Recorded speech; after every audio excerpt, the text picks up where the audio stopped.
27 ডিসেম্বৰ 2024 আমি আজি 22তম পদ্মশ্ৰী প্ৰতিমা পাণ্ডে বৰুৱা বাইদেউৰ মৃত্যু বাৰ্ষিকী উদযাপন কৰিলোঁ। এই স্বাগতে আমি নামনি অসমৰ কেইজন আগশাৰী শিল্পী সমাজ আমি লগ পাইছোঁ। তেখেতৰ লগত আমি প্ৰথমে পৰিচয় কৰাই দিছোঁ। আমাৰ মাজত আছে আমিনুৰ ইছলাম।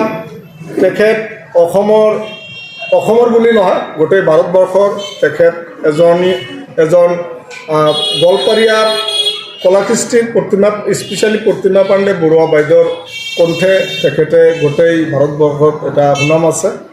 তেখেত আমিনুৰ ইছলাম, শিক্ষক, কদমতলা হাইস্কুল। আমাৰ মাজত আছে গুলছনা পাৰভিন। তেখেত কোকৰাঝাৰৰ পৰা আহিছে। তেখেতেও গোৱালপাৰীয়া কলাকৃষ্টিত ভাল এজন শিল্পী। আমি ইয়াৰ পিছত আহিছোঁ কোকিলা চৰকাৰ। আপোনালোকে জানে কোকিলা চৰকাৰ অসমৰ ভিতৰত এজনী গোৱালপাৰীয়া কলাকৃষ্টিৰ নামী শিল্পী। আমাৰ মাজত আৰু এজনী শিল্পী আছে ৰাবিয়া চৰকাৰ, সকলোৱে পৰিচিত গোৱালপাৰীয়া কলাকৃষ্টিৰ, তেখেতেও এজনী নামী শিল্পী। আমি প্ৰথমে পৰিচয়টো কৰাই দিছোঁ। আমি আমিনুৰ ইছলাম ডাঙৰীয়াক, তেখেতে যে এই সৰুৰে পৰা আমাৰ প্ৰতিমা পাণ্ডে বৰুৱা বাইদেউৰ যি কলাকৃষ্টি তেখেতে আজি শিক্ষকতা কৰি যে কৃষ্টিটো ধৰি ৰাখিছে, তেখেতক দুই এটি কথা এই বিষয়ে কোৱাৰ লগতে তেখেতক আমি এটা, যিহেতু আমাৰ মেজিক ইয়াত ৰেডি হৈ আছে, এটা গীতৰ কলি লগতে গাই দিব। পঢ়াই এতিয়া কিজানি মই স্কুলতে যোৱা নাছিলোঁ, ক্লাছ 1 বা 2 পঢ়োঁ।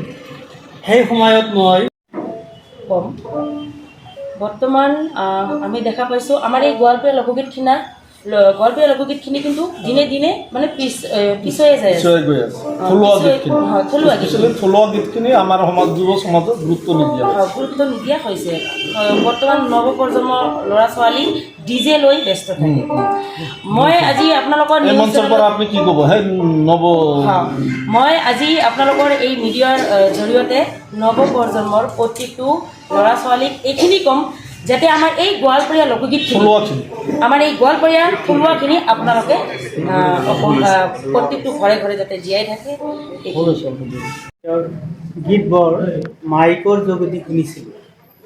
সেই ৰিণিকি ৰিণিকিকৈ ভাহি হোৱা সুৰটি মোৰ যে হিয়াৰ আপন সুৰ বুলি মোৰ অন্তৰত এনেকুৱা এটা ভাৱ হৈছিল যে মই টোপনি পাৰিব নোৱাৰিছিলোঁ। আৰু তেতিয়া এইটো হ'ব ঠিক 89 তেনেকুৱা। মই তেতিয়া ধৰক মই ক্লাছ 2। তেতিয়াৰ পৰাই আপুনি প্ৰতিমা পাণ্ডে বৰুৱাৰ গীত গোৱা নাছিলোঁ, কিন্তু মই শুনিছিলোঁ গীতবোৰ। শুনাৰ পিছত আচলতে প্ৰতিমা পাণ্ডে বাইদেউ বিলাসীবাদ এখন প্ৰগ্ৰামত আহিছিল, ফাংচনত। তাতে মোৰ ঘৰত কাম কৰা এজন মানুহ, তাৰ নাম আছিল কুৰবান আলী। তেখেতে কৈছে আজি গীত শুনিব যায়। এতিয়া মই তাৰ লগত সেই নদী পাৰ হৈ সৰু অৱস্থাত আহিলোঁ। অহাৰ পিছত বাইদেউৰ গীতবোৰ মাইকত শুনি আছোঁ, দেখি আছোঁ। দেখাৰ পিছত মই ঘৰত উভতি গ'লোঁ। যোৱাৰ পিছত পিছদিনাখনে মই এটা গীত গুণগুণাই গাই আছোঁ। এতিয়া সেই কুৰবান আলীয়ে কৈছিল যে সেই মানুহজনী কোন আছিল মই নাজানো, কিন্তু তাই যেনেকৈ গীত গাইছে তোৰ গীতটো তেনেকুৱাই দিছে। এইটো মোৰ প্ৰথম প্ৰেৰণা। সেই কুৰবান আলীয়ে আপোনাক প্ৰেৰণা দিছিল মই ঘৰত কাম কৰা মানুহ। তাৰপিছত কোনটো গীত আপোনাৰ সেইটো আছিল মানে কলি এটা গাই দিলে হ'ল। সেইটো আছিল কৈ দিয়ক মানে একবাৰ হৰি বল মন দৰ্শনা, মোৰ প্ৰথম গীত।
টুত যেতিয়া পঢ়িছিল এই কুৰবানালী আমাৰ আমিনুৰ ইছলামক এই প্ৰতিভা আৰু প্ৰেৰণা দিয়াৰ কাৰণে এই হৰিবলৈ গোটেই পৃথিৱীত তেখেতক এটা চিনাকি ব্যক্তি আৰু চিনাকি হ'ল আৰু আৰু কিবা প্ৰতিভা পিছৰ সময়ত মোৰ দেউতাই এল পি স্কুলৰ শিক্ষক আছিল। তেখেতে আজি দেউতা নাই শিকাইছে, কিন্তু তেখেতৰ যি প্ৰেৰণা মোৰ প্ৰতি আছিল, যি অসাত অসীম ভালপোৱা আছিল, মই কোনোদিনে পাহৰিব নোৱাৰিম দেউতা। কণ্ঠশিল্পী মিছ কপিলা চৰকাৰ সকলোৰে পৰিচিত। তেখেতেও গোৱালপাৰীয়া লোকগীতৰ গোৱালপাৰীয়া কলাকৃষ্টি প্ৰতিমা পাণ্ডে বৰুৱা বাইদেউৰ তেখেতেও ধুনীয়া এজনী গায়িকা হয়। আমি প্ৰথমে কপিলা বাইদেউৰ ওচৰত আহিছোঁ। আপুনি কেতিয়াৰ পৰা প্ৰথমে আপোনাৰ পৰিচয়টো দিব আৰু কেতিয়াৰ পৰা আপুনি প্ৰতিমা পাণ্ড বৰুৱাৰ গীত আপুনি গাবলৈ আৰম্ভ কৰিলে আৰু গাই কেনেকুৱা লাগে? আচলতে মই সৰুৰে পৰাই মানে ক্লাছ যেতিয়া মই 5ত তেতিয়াৰ পৰা মই এই গোৱালপাৰীয়া লোকগীত শুনি, মোৰ দেউতাই আছিলে, আজি দেউতা আমাৰ মাজত নাই, দেউতা ঢুকাইছে। দেউতাই মোক এইটো গোৱালপাৰীয়া লোকগীতৰ মানে শিক্ষাটো মোক দেউতাই দিছিলে। দেউতাই তাৰমানে শিক্ষাগুৰু, হয় গীতহাল আছিল? হয়, মোৰ দেউতাই মানে গীতহাল, আৰু মোৰ দেউতাই এই গোৱালপাৰীয়া লোকগীতখিনি মোৰ দেউতাই শিকাইছিলে। মই সৰুৰে পৰাই মোৰ দেউতাই এটাই বস্তু মোক শিকাই থৈছে যে মা, তুমি যদি তেনেহ'লে গান গাৱা, তুমি পদ্মশ্ৰী প্ৰতিমা পাণ্ডে বৰুৱাৰ এই গীতবিলাক তুমি চৰ্চা কৰি থাকা, এটা দিন এটা সময়ত তুমি বহুত পৰিচয় হ'বা সেই গীতেৰে। আজি সঁচাকৈ দেউতাৰ কথা বহুত মানে মোৰ মানে গানৰ জৰিয়তে দেউতাৰ কথা মনত পৰিছে।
গায়িকা আছে আপোনালোক সকলোৰে পৰিচিত ৰাবিয়া চৰকাৰ।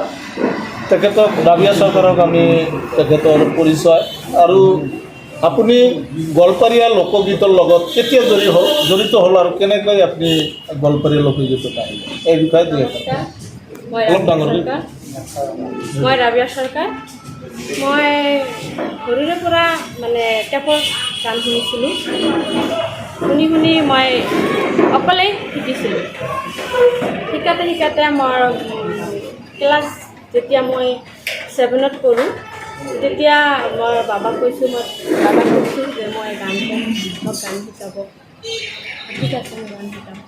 এতিয়া প্ৰতিমা পাণ্ডেৰ গীতেৰে তুমি গাম। কোনটো গীত গাইছিলা? গীতটো অলপ গুণগুণাই দিয়া।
প্ৰতিমা পাণ্ডেৰ 22তম মৃত্যু দিৱস আমি সকলোৱে মিলি উদযাপন কৰিলোঁ।